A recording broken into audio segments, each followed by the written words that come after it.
8 अगस्त 2016 civil hospital के उन अजीम उकला शुहदा की आज 9वीं बरसी है। आज उनके शहादत की 9 बरस पूरे हो गए। यकीनन ये एक ऐसा अलमनाक मिली सानिया था जिसका इस सरजमीन की तारीख में शायद ही कोई और मिसाल मिले। हमारे उन अजीम वकला को, उन दानिश्वरों को, वो वकला जो हमारे मुफक्किरीन में से थे, हमारे दानिश्वरों में से थे, उनको एक लम्हे में उनके शहादत हुई और करीबन उस वक्त कोई 100 के करीब लोग, जिसमें 60 के करीब तो वकला थे, बाकी सहाफ़ी भी थे, आम लोग भी थे, उसमें शहीद हो गए।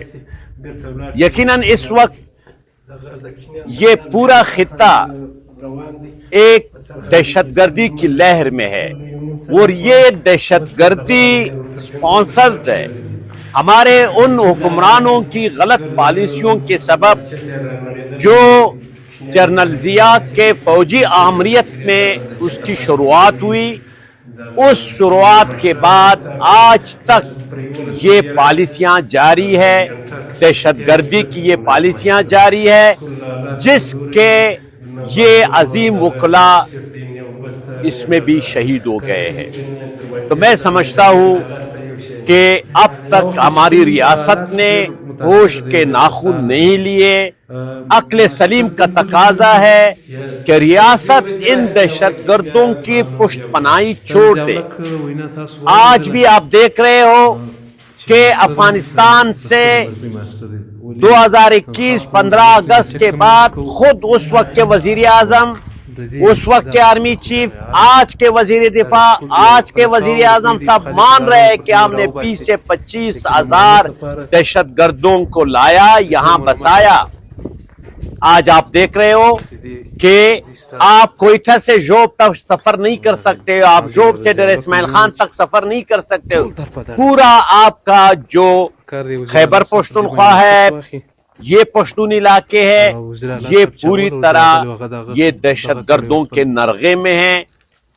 आज चूंकि इन वकला की शहादत की आज बरसी है, हम उनके अजीम कुर्बानियों को याद करते हैं और इस अहद करते हैं कि हम इन शुहदा का जो इनका बेगुनाह लहू बहाया गया और उनके कातिल वो दहशतगर्द जिनको आज भी सपोर्ट किया जा रहा है, हमारी ये कोशिश होगी, हमें ये चाहिए सियासी कुव्वतों को कि इस दहशतगर्दों के खिलाफ एक फ्रंट तश्कील दे दे।